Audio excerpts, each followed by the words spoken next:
Hey there, you awesome people. I hope your day has been nothing short of fantastic. Welcome back to a brand new episode of What If Deku Ate the Gomu Gomu no Mi. Izuku used to be quirkless, but that all changed when he sunk his teeth into an unusual fruit, granting him the power to stretch his body like rubber. With this newfound ability, he's on a quest to become the ultimate hero. Don't forget to shower some appreciation onto the incredible author responsible for this fanfiction. The link is conveniently waiting for you in the description box down below. If you're totally vibing with this what if scenario, drop me a comment and let your thoughts be known. And while you're at it, don't miss out on other mind-blowing what ifs on this channel. Alright, without further ado, let's dive straight into this video. After taking a shower and changing into their school uniforms, Izuku, Momo, Achako, and Katsuki took the bus up to UA High, ready for their second day of school.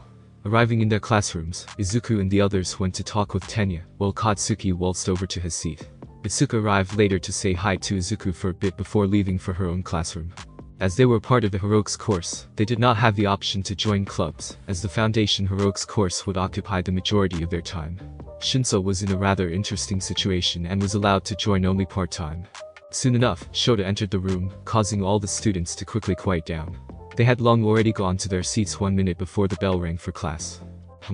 It took you lot 4 seconds to settle down, drawled Shota. Looks like you all are gaining common sense. Everyone could only nervously stare at Shota, afraid that anything would just set him off.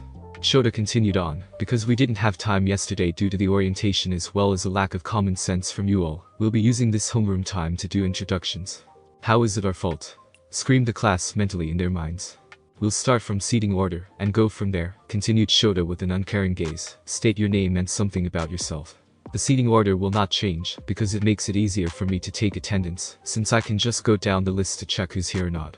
Lazy Bum thought most of the class once more. Since he was first, Yuga stood up and introduced himself, while Shota decided to take this valuable time to snuggle inside his sleeping bag and take a nap. Intro through the whole class. Felt like introducing each one is a waste of time and word space that would be skipped. Well, that was informative, thought Izuku as he finished writing all his observations about his classmates and possible quirks with exception to Katsuki's, as he was already familiar with his, and had a different section for him. He didn't have time to sketch out any charts or pentagram graphs, but instead it opted to make quick notes. He would write out a more detailed list of his classmates later on. Still, as far as UA High went, they had normal classes like English in the morning. Of course, depending on who was teaching the said subject varied. Cementus and ectoplasm were rather consistent in their subjects. Present Mick was a bit more energetic when it came to English. Midnight was surprisingly a good teacher when she wasn't flaunting her body sometimes. Then came lunch, where students could eat top-notch gourmet-like food for a simple cafeteria range price, meaning it was much cheaper than buying it anywhere else. It was during this time that Izuku, Tenya, Momo, Achako, and a newly added Tsuyu sat with Itsuka, Yui, Satsuna, and 2 new faces, Kinoko and Ryaga. They all introduced themselves before talking about their classes, finding most of their assignments to be the same. You guys seem to be having the mysterious new foundational hero studies teacher first, noted Itsuka when they were comparing class schedules, though it seems to alternate between our homeroom teacher and the foundational heroic studies teacher. I wonder why. As they all gave their own theories, Izuku couldn't help but grin as he silently ate his own lunch composed of katsudon. Afternoon arrived, and the students were eager to have their very first heroics class. Izuku then heard a purl of very familiar laughter and grinned while the rest of the students paused, as if they couldn't believe their ears. Ha ha ha ha ha. Reverberated a burst of laughter throughout the halls. No way, gasped one of the students, is it? I am. Started All Might before opening the door, coming through the door like a normal person. Despite saying that, All Might posed as he went in, his cape billowing with the wind that has somehow spawned behind him despite being indoor. Wow, All Might is a teacher here, shouted an excited Kirishima. That costume is from the Silver Age, isn't it, Jiro? Said Tsuyu, also excited. In fact, the majority of the students were ecstatic that the #1 hero would be teaching them. The only exception was Tenya, who was maintaining a stiff facade to pay attention, Todoroki who merely nodded, and Izuku, who had been already expecting this. The style is so different from anything that it's giving me goosebumps, shivered Ojiro. All Might marched into the classroom, having everyone's gaze at him. I am the foundational heroic studies teacher, All Might. In this class, we'll be building up your foundations through various trials. It'll be the most important class in your curriculum, as well having the most units in your courses. All Might suddenly started to flex, his back facing towards them all. With that said, let's get right to it. Today activity will be. He quickly turned around and thrust out a piece of white plastic with the words battle on it, combat training. Katsuki suddenly grinned in excitement, eager to fight. And to go with that, declared All Might before pointing to the side of a wall in an epic manner, are these. The walls suddenly began shifting before shelves came out with suitcases in them, each one labeled with a student number. The costumes that have been created in accordance with the quirk registry and the special forms you all filled out before school started, along with any details you wanted. The students all cheered in excitement, eager to wear their gear. They didn't expect them to be finished so fast, but it was to be expected of UA heroics. They'll get changed, and come to ground beta when you're done, declared All Might before dashing out to the meeting ground. All Might stood at ground beta, waiting at the exit for the students to come out. They say clothes make a person, ladies and gentlemen, stated All Might as he saw the students coming out of the shadows. Be fully aware now, from now on, you are heroes. Skipping costume designs for all characters except Izuku, expecting you all know what it looks like, and don't want to take up word count just to describe something you all most likely know. Izuku stepped out last, looking around at everybody's costume, already mentally jotting down notes in his head. Is it a diaper? Thought Izuku as his eyes landed on Minetta's costume design. Izuku waved to Chako, quickly bouncing over to him, giving him a glance over at what Izuku had chosen for his costume. Izuku was wearing a simple sleeveless steel vest and pants while having a utility belt around his waist. His shoes and gloves were laced with carbon steel to add impact force to his attacks, as well as his knee and elbow pads. A small metal device on both sides of his face, right under his ears, could transform into a red and black gas mask, covering his nose and mouth, as well as supply oxygen for 10 minutes. It stayed as a small metal circle until Izuku pressed down on either side. And, for some strange reason, Izuku himself didn't know why, he decided to add a straw hat with a green bond just above the brim, around the center part. The cord was attached to the hat around his neck, so he could easily shift his hat off his head to his back without much effort. And finally, on the straw hat, on the green bond itself was two little yellow horns that looked very similar to All Might's own hairstyle, while on the other side of the bond was a small Chinese character. It was a small homage to All Might and Rikai for teaching him, where All Might signified the front of the hat. What's with the hat? Asked Chako curiously. That's something I felt like wearing, shrugged Izuku, not sure why I had added the straw hat either before looking at Chako and starting to notice all those curves. I should have been more descriptive on what I wanted, said Chako with a small blush. My suit ended up being a skin-tight suit. That was a half-lie. Chako had indeed not ordered a skin-tight uniform. Instead, she has specified that her chest and waist be a bit more emphasized, so as to have Izuku notice her more. Of course, the result came out to be a skin-tight uniform, but she wasn't complaining as she noticed Izuku glancing at her body. I bet some pervy old dude thought up these costumes, chimed in Mina. I have my just the way I want it, Tsuyu said thoughtfully. Hers was a skin-tight wetsuit, so as to be able to retain heat easier due to her quirk making her more frog-like. Mina then took a peek at Momo before yelling out in surprise, Momo. Did they screw your costume up? You can totally send that back. Actually it's what I requested, though their design is covering my skin than I asked, said Momo as she looked over herself. Hilariously, this was the truth. Momo needed as much skin surface as possible to create big items for her quirk. The others looked at Momo to see a very skimpy leotard, showcasing her long legs, an opening slit in the middle to reveal her chest, which seemed to be the largest in the class, and her navel. What are you, an exhibitionist? Thought Chako and Mina at once. Then Chako remembered Momo's choice of sleepwear and shut her mouth as tight as possible. Must be because of the regulations for exposed skin in costumes bill, said Izuku, now trying his best not to look over Momo, and failing. That's right, it was due to Midnight's debut uniform that the bill came up, nodded Momo, noticing Izuku's glances and enjoying them. Youth chuckled All Might as he saw his successor blushing up a storm. Of course, some of the girls were glancing at his body, too, as it didn't really cover up how lean he was. His own mind wandered off a little and landed straight on Inko for a bit before snapping himself out of it. Mineta was slightly away from the group, staring at all the girls in their costumes, before looking to the horizon with a goofy smile and a thumbs up. Heroics is without a doubt the best department. All Might coughed loudly to get all their attention, noticing the small emblem on Izuku's hat. The sight of that made his heart warm, as it was easy to tell it signified a montage for him. Alright, you Zygus. Boomed All Might, you all look very cool. Now, shall we begin with the combat training? Sensei. This is the battle center from the entrance exam, so does that mean you will be conducting urban battles again? Asked Tenya. His whole face and body was covered in armor that made him look like a robotic knight. Most would have not known that it was Tenya if it wasn't for the fact that his rather stiff robotic movements and voice were very obvious. All Might made its sking noise before replying, no, we'll be going 2 steps ahead.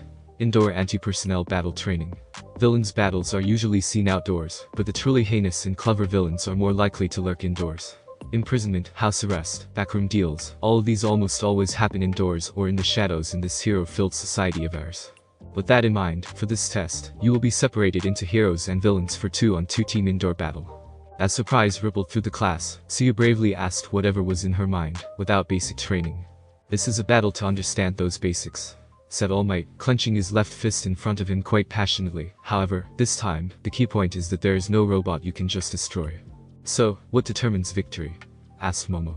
Can I still blast them until they die? Growled Katsuki. Will the punishment be expulsion, just like Aizawa-sensei? Asked Chako nervously. How will we be splitting up? Asked Tenya, raising his hand to ask the question. Isn't my cape fabulous?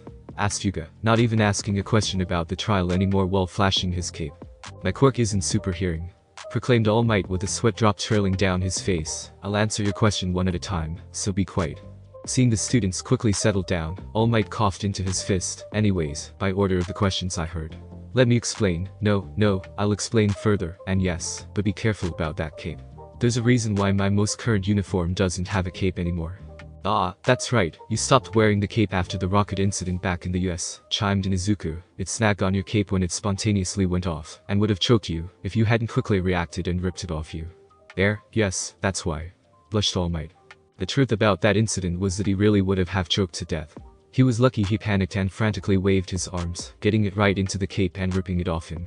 His old friend sidekick at America, David Shield, had really laid it to him about the dangers of wearing a cape, even showing him statistics of past heroes wearing capes and all the accidents. Of course, the first time David had warned him about the cape was during his debut. All Might had waved off the concern, saying the cape made him look cool. After all, his mentors Gran Torino and Nana Shimura all wore capes. Then again, he mused, they seemed to have a tendency to not participate in missions where the cape would be used against them, or take off the cape before participating in the mission. Anyways, moving on, said All Might as Yuga pouted, staring at his fabulous cape. Allow me to explain today's task. With that note, he took out a small booklet he had written himself to read off of. The situation is that the villain have hidden a nuclear weapon somewhere in their hideout. The heroes have to go in and dispose of it. The heroes will have a limited amount of time to either capture the villains or secure the weapon in order to win. As for securing, you merely need to be able to touch it for longer than 3 seconds. The villains, in order to win, must either secure the weapon until time runs out or capture the heroes. Somehow, All Might reading out from a script while teaching seems hilariously suitable for him, smirked Izuku mentally, after spending so much time with him training, and the situation itself feels very Western. Teams and opponents shall be determined by drawing lots, declared All Might as he held out a lottery box. Is that really how we'll be doing that? Asked Tenya in shock. Makes sense, considering pros often have to team up with other heroes from other agencies on the spot during emergencies, commented Izuku. Time won't allow you to wait for someone you want. Ah, I see, exclaimed Tenya before quickly bowing to All Might. Please forgive my rudeness. It's alright, said All Might before turning away from them. Now let's get this started. Soon the teams were quickly formed. Team A, Denki Kaminari and Izuku Midoriya. Team B, Momoya Irozu and Toru Higakure. Team C, Minoru Mineta and Kyoka Jiro. Team D, Fumikage Tokoyami and Hantasero. Team E, Tsuyu Asui and Yuga Aoyama. Team F, Tenya Iida and Katsuki Bakugo. Team G, Koji Koda and Ichako Araka. Team H, Ijiro Kirishima and Akito Sato. Team I, Nashira Ojiro and Meizo Shoji. Team J, Mino Ashido and Shoto Todoroki. Alright, now that we have the teams set up, let's who's going against whom first, said All Might as 2 more lottery boxes appeared next to him, the right side labeled villain, while the left side was labeled hero. First up, we have Team A as villain against Team A as hero, questioned All Might before remembering his mistake of putting all 10 letters in both boxes. Whoops. Just a test, said All Might hastily, tossing the A ball away and quickly grabbing another letter inside the hero box. I mean, Team C will be the hero team. The 4 students that was called out quickly walked out from the crowd. Now then, the villains will go into the building and have 5 minutes to plan out their defenses. After that, the hero team will enter, and the game begins. Everybody else will be in the monitoring room to view how you do. Surveillance cameras will be everywhere to monitor your actions. Villain team, use this time to adopt a villainous mindset. This is a practical experience, so don't hold back, go all out without fear of injury. Though I will stop it if things go too far, explained All Might, though at the last part, he gave Izuku a quick glance. Got it, don't use one for all in this fight, nodded Izuku. Seeing that his silent request acquiesced, All Might showed them the building they would be using before leaving with the other students to the monitor room. Alright, how do you want to plan this? Asked Kaminari. Izuku hummed in thought for a bit before developing a plan. We should trick them, grinned Izuku before whispering into Kaminari's ears. Kaminari's mouth formed a huge grin as Izuku finished with explaining. I think I can do that, smirked Kaminari. Alright, 5 minutes are up, said Kyuka as she quickly placed her earphone jack into the wall. I can hear them at the top floor. They're making a lot of tapping noises, like if one of them is shaking their leg. Must be Kaminari. She pulled out her ear jack, looking at Mineta. Come on, we need to get to the top floor fast. Mineta was still on all fours, looking as though life was hopeless. Oh come on, just because we're going against someone who placed number 1 in the quirk assessment test, doesn't mean it's hopeless, said Kyuka, trying to cheer him up. Mineta finally lifted his dead eyes to Kyuka before bawling once more. Why couldn't I have been partnered with another female in the class? Or even fight another female classmate? Cried out Mineta. I could had Yoiro's ample cleavage, Ahito's slender hips, Higakure's already nude body, Uraraka's fine body, Asui's unexpected boob size. Instead, I get the one that's overdressed and almost flat as a washboard. Kyuka felt a tick build up on her forehead, and was very tempted to jam her earphone jack into Mineta's ear and crank up the vibration. Instead, she opted to slap him in the forehead with her earphone jack, knowing she would need the extra help. Come on you damn perv, stop complaining, we're wasting time, grumbled Kyuka as she dragged Mineta into the building. At the basement of the building where the monitoring room was, everyone could only sweat drop at the scene. Though they could not really hear anything, Mineta's reaction was enough to convey just what he desired. Kyuka and Mineta, who finally snapped back to reality, were slowly but surely making their way to the top floor. Kyuka kept checking that they were up there each time they went up a floor. Weird, they haven't moved at all, noted Kyuka as they finally got to the top floor. There had been no ambushes at all. Maybe they're just overconfident, said Mineta, prepping to rush as he took off his scalp and into his hands. With Kaminari's behavior, I'd agree, but not with Midoriya, replied Kyuka. He doesn't seem to be the type to do so. They finally ended up at the door to the room where Kyuka last heard them inside. Kyuka quickly jacked her earlobes into her boots and motioned Mineta away from the door. Slowly counting down with her fingers, she blasted the door open, hoping to surprise the villains. Prepare yourself villains for my grape rush, shouted Mineta as he rushed into the room, tossing all his balls in different directions. Kyuka quickly ran in, ready to assist when both of them stopped in shock. For all they saw was an empty room. Where are they? Asked Mineta, looking around for the nuclear weapon. You sure you didn't make a mistake? I know they were here, they haven't moved since I last checked, said Kyuka, quickly plugging her earlobe into the ground to find them. She was shocked to hear them back on the first floor again. Quick, back down, shouted Kyuka, unplugging her ear jacks. They somehow got to the first floor. Seeing as they were running out of time, they rushed down the floors, jumping down the flight of stairs. It was when they were jumping from the second to the first floor when they fell into the trap. As both of them jumped, Izuku suddenly appeared in front of them and jumped up towards them, his arms and legs already extended. Shit, cursed Jiro as she tried to use her extendable earlobes to jack into her shoes and blast Izuku away, while Mineta tried to throw more balls to stop him. However, they were going too fast down, while Izuku was coming up too fast for them to react, resulting in them colliding into Izuku. Izuku quickly wrapped his arms and legs around both of them tightly, coiling all around until they were stuck. Mineta was lucky enough that Izuku shifted him so he was face height with Kyuka, their heads back to each other. Jiro was about to move her earphone jack and stab Izuku, hoping that would force him to release them when she heard its sking voice. Nah, said Denki as he somehow appeared before her, his hands right in front of her face. Electricity crackled between his fingers, getting Kyuka's attention. I'd surrender if I were you, heroes. One wrong move and I'll shock both of you until both of you are well done. You wouldn't, glared Mineta, or at least he tried to turn his head towards him. You'd shock your teammate. Well, that would be true, sneered Denki, getting into the villainous act, but my wingman here is made out of rubber. That means I can go all out while he makes sure the two of you can't escape. So why not do us a favor and surrender, and be our hostages? As if to emphasize the point, Izuku squeezed a bit tighter, much to their discomfort. Seeing no way, they could only look down in slight anger as All Might made the announcement. Villain team win. Hearing the announcement, Izuku quickly released both of them. How'd you two trick me into thinking you were at the top floor? Asked Kyuka as they walked to the basement. And where was the nuclear weapon? We hid it in the first floor, thanks to my brilliance, bragged Denki.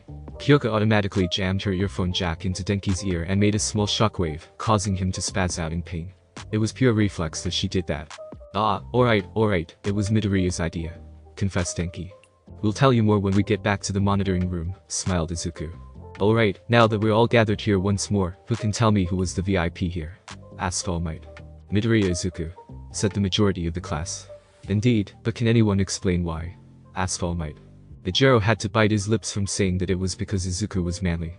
It was a truth in his opinion, but he knew it wasn't the answer. I can't, said Momo. Izuku took into the fact that they would be facing someone with sonar-like abilities. So he tricked Jiro-san into thinking they were on the top floor when in reality they had hidden the nuclear weapon on the first floor. A risky maneuver, but one that paid off, working on reverse psychology that the weapon couldn't possibly be on the first floor.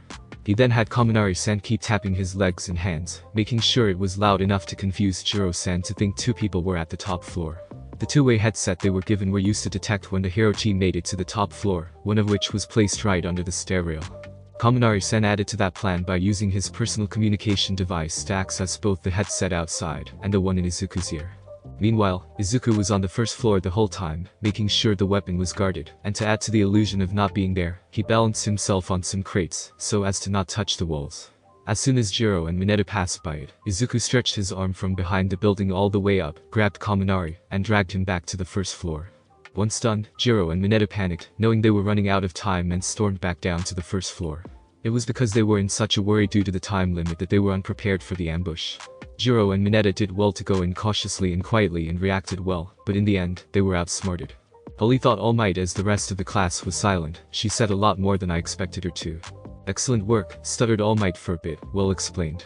Though young Midoriya and Kaminari did play it risky with the last part of going from the back of the building. Usually, in such raids, there would be policemen all around the building, giving the heroes up-to-date information.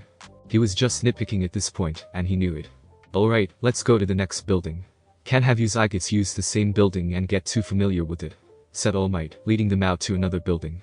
As they were going to another building, Izuku managed to sneak up right next to All Might. Are you sure you can go on for this long? Said Izuku, using a brief sign language to ask as they had several people with very good hearing with them. Do not fret, replied All Might back with hand gestures. I shall carry out my responsibility without fail. Battle 2. Team D Hero. Fumikage Tokoyami and Hanta Sero vs Team F Villain. Tenyu Iida and Katsuki Bakugo. As Fumikage and Hanta were setting up, Tenyu was standing outside next to Katsuki. Hey Four Eyes, said Katsuki. My name is Tenyu Iida, replied Tenyu hotly. Please use my given name, Bakugo-kun.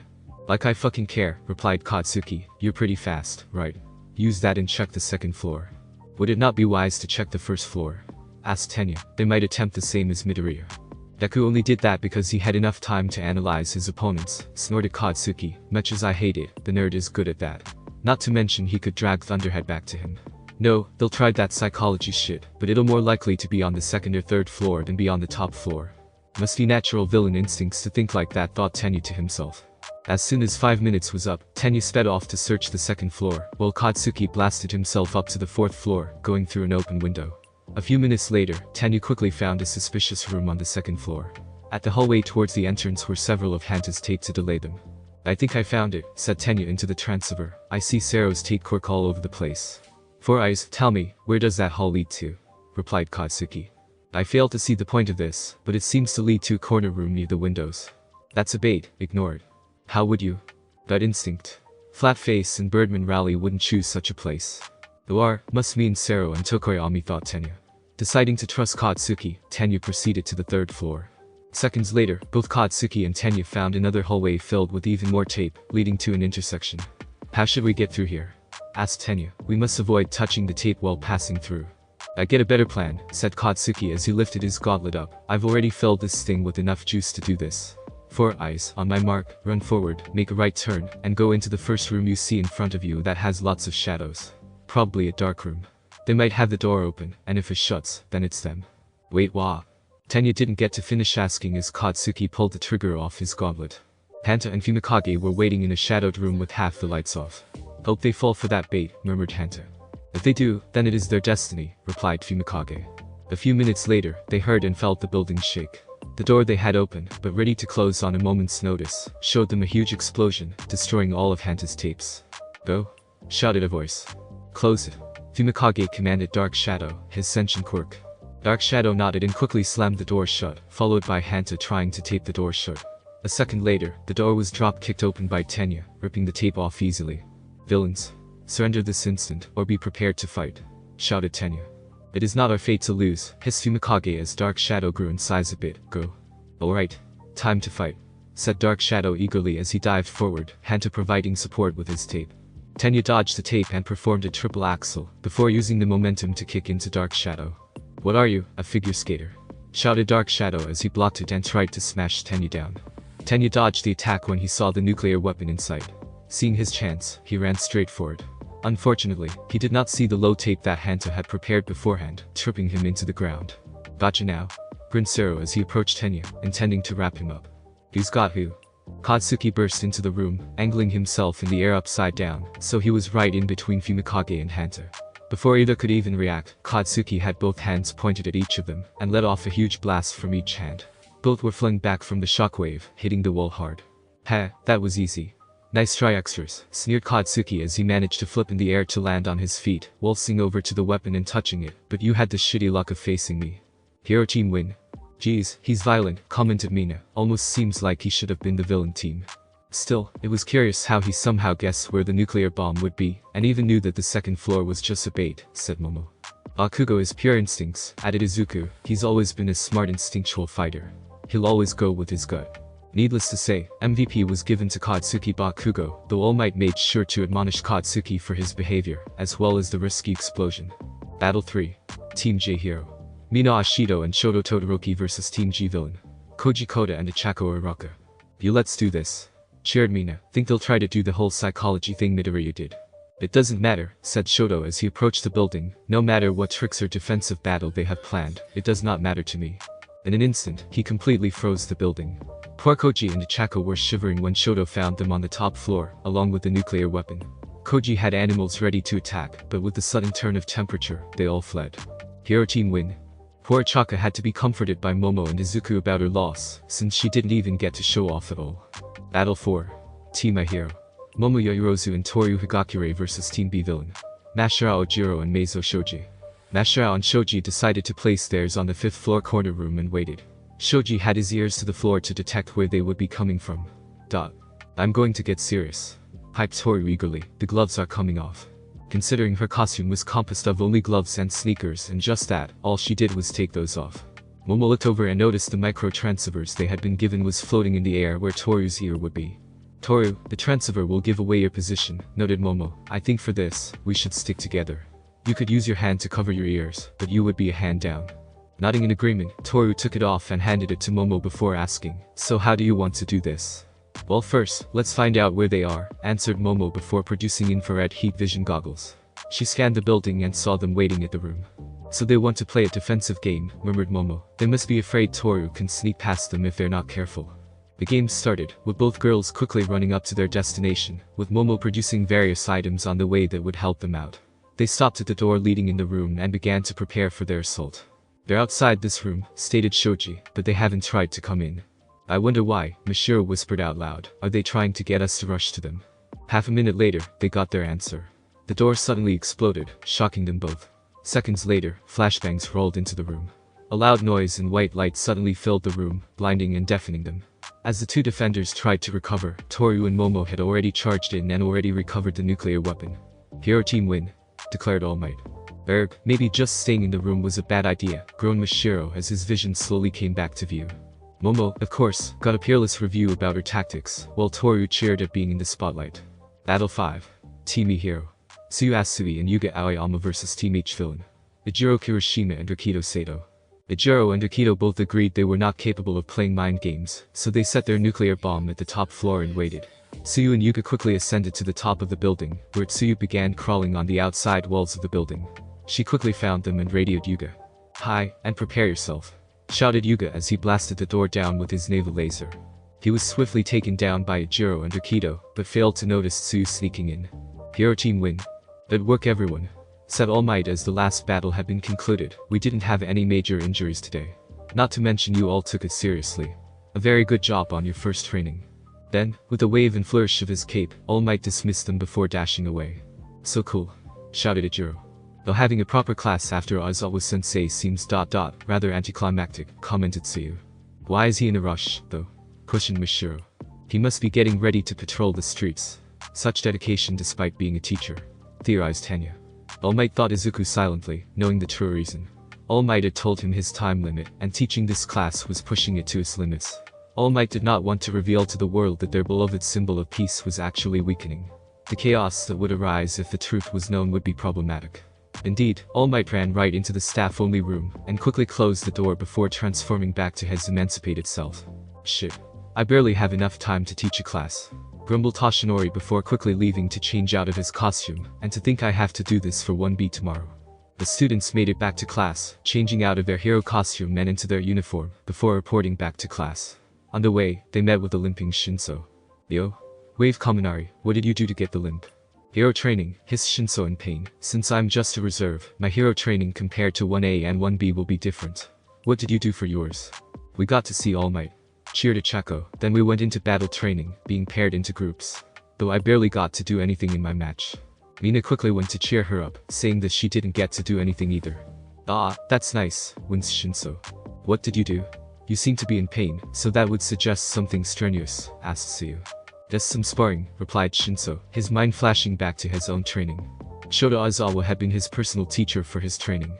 You better appreciate the fact I'm giving up valuable sleep time just to train you up, said Shota as he began charging at him. You're still quite behind to all the other students, so I'm going to push you to catch up. He had been merciless in this spar. Shinso, you alright? Asked Izuku as he noticed Shinso seemingly staring off into the distance. Ah, yay, replied Shinso as he snapped back to reality. Just need to head to the nurse's office before heading home. For hero classes, their hours in school was a bit longer than the other courses. While most students ended their class around 3 p.m., the heroics course ended theirs at 4:45 p.m. when they had hero training. Class 1A waved Shinso goodbye and reported back to their class to see Shota waiting for them. I'll be getting a video of your battles later tonight to review, stated Shota. For now, just sit down and wait for your next teacher to come. That's right, due to the Foundation Heroic Studies class being the longest, they had to shove a few more of the regular courses in the back, meaning they still had history and literature to go. Class 1B, who didn't have that for the day, were allowed to go home early or hit the gym or practice their quirks in a specialized field for the students in the heroics course. 1A and 1B would alternate days on training unless it was a special event. Finally, class was over, and the students began to pack their bags. It was at this conjuncture of time that Izuku got to know his other classmates a bit better, as many quickly gathered around him to introduce themselves while others mingled with others. So Araka-san, wanna grab something to eat after this? Asked Kaminari, what do you like?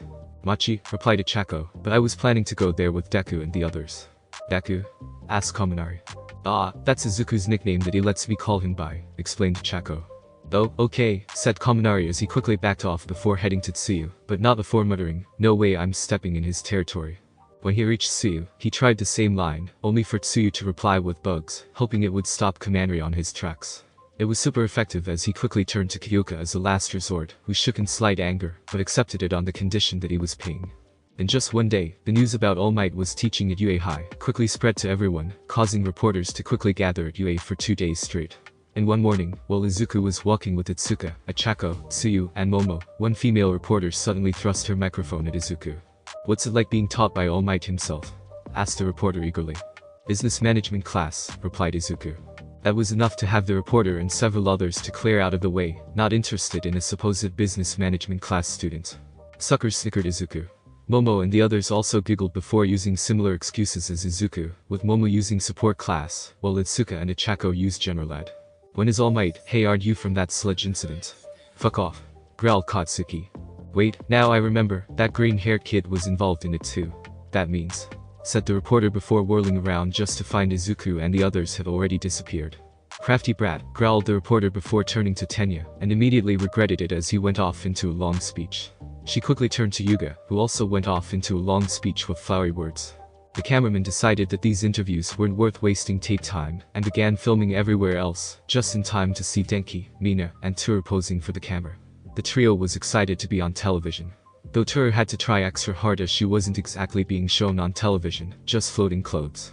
About All Might, oh wow, you're a mess, exclaimed the reporter as she had turned to Shota without noticing. What's your deal? He's not on duty today, go home, answered Shota, using his hand to shoo them away before walking into the UA entrance. Of course, the reporters kept trying to get some sort of interview until the female reporter, who was rather new, decided to push a bit harder and walk towards the entrance. Ah, wait, shouted a coworker, but it was too late. The UA defense system activated, sealing the entrance. Seeing the UA barrier up, as dubbed by the media, they had no choice but to loiter around and wait for an opportunity. Shota walked into his class just to see all his homeroom students already sitting down and waiting. Good. You all are gaining even more common sense now. I looked over the evaluations from All Might and added a few more comments here and there. You'll be getting them back during hero course time with me. Now then, onto homeroom business. Sorry for this sudden announcement, but today, the majority of the class had chills while thinking, is it a pop quiz? You'll be picking a class president, finished Shota. It's an actual normal school activity. Sighed the class in relief before they all raised their hands, hoping to be the one.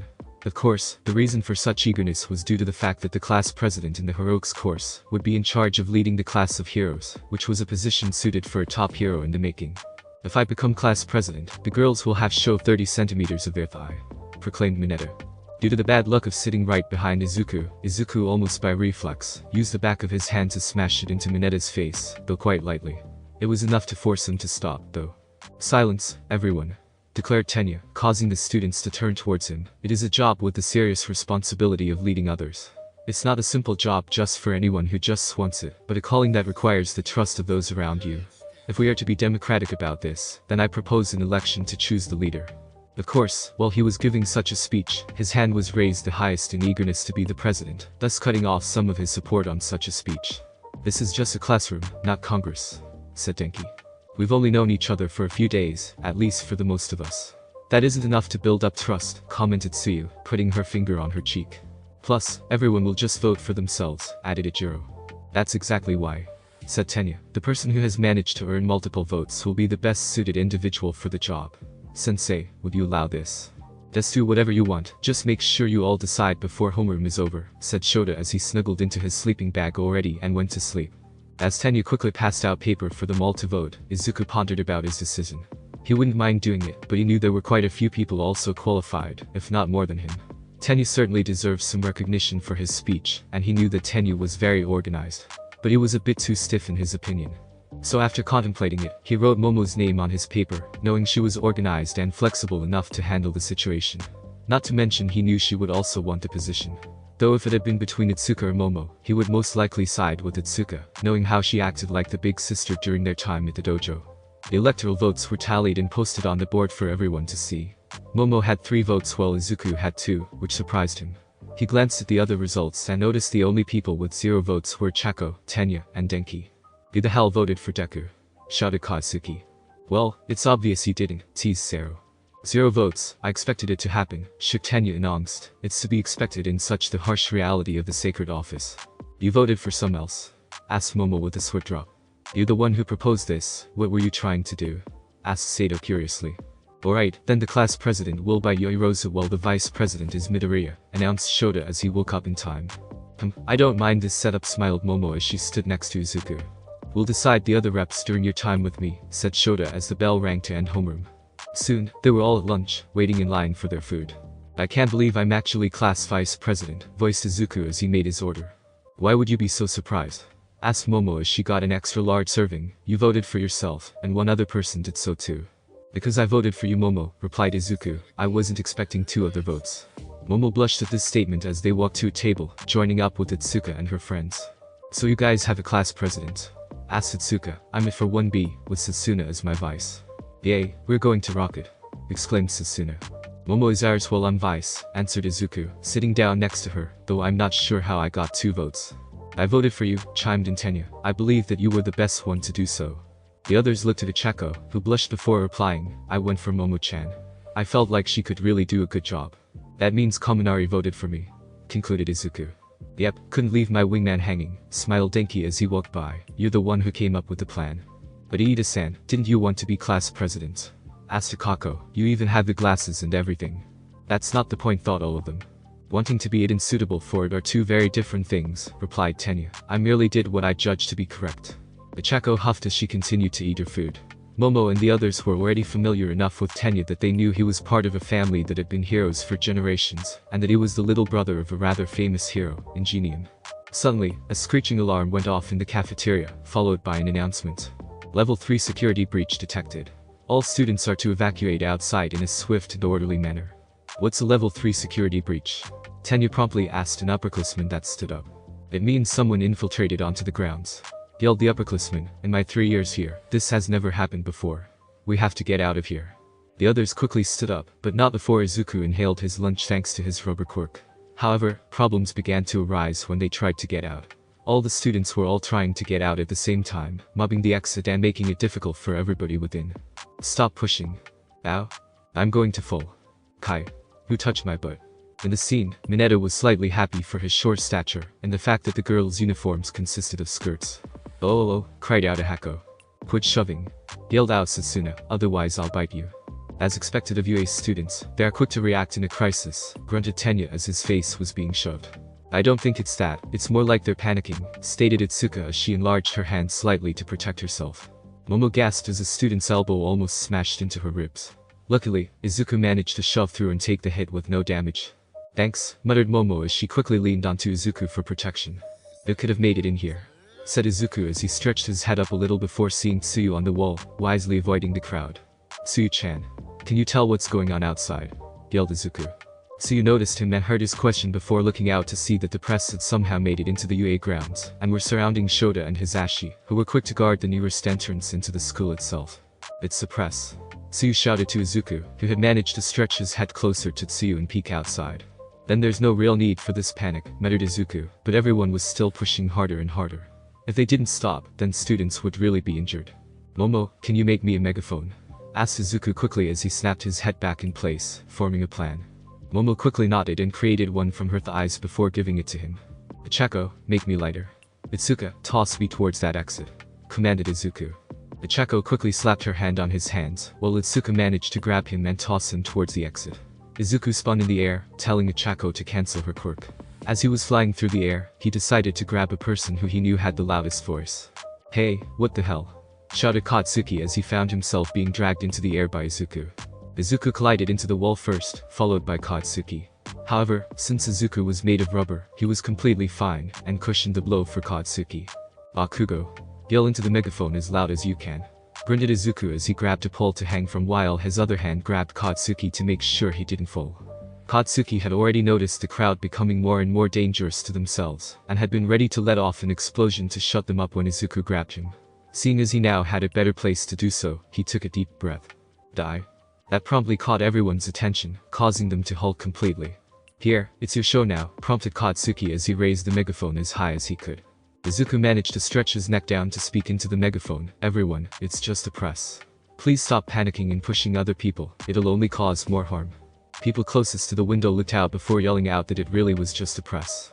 The students began to calm down as the police also arrived to drive the press away. Hisashi was cheering on the police, yelling goodbye, bad mass media. Deku, that was so cool how you handled it. Praised Ichako as they made their way back to class. Yay, good thinking, nodded Sasuna. Excellent work, said Yui with no emotion on her face. Ah, it only shows that I was right to vote for you, proclaimed Tenya. Izuku could only blush before muttering that Itsuka and Momo could have easily done the same thing if they had the right information. Well, here's our stop, stated Itsuka, see you all later. Looks like we get to train with All Might today. Don't wait up after school if you have something to do.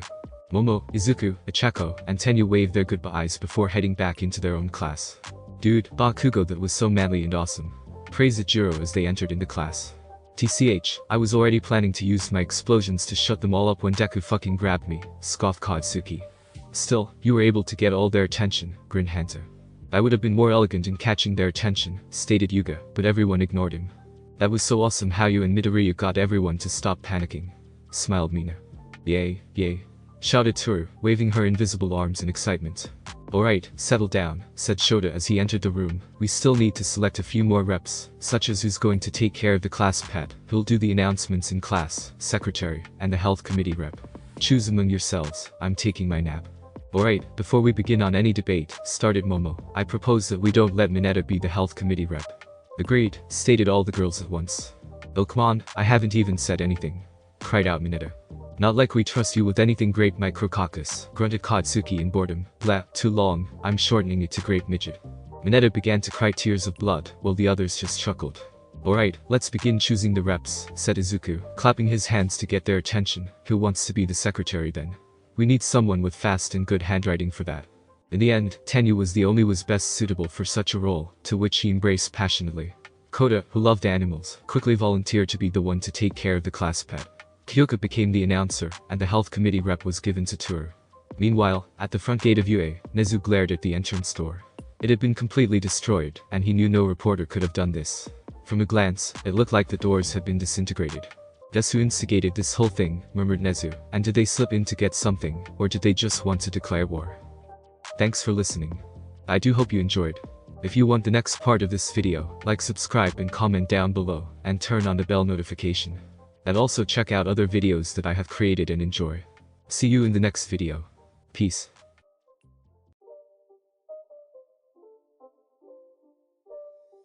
It's not a game, it's a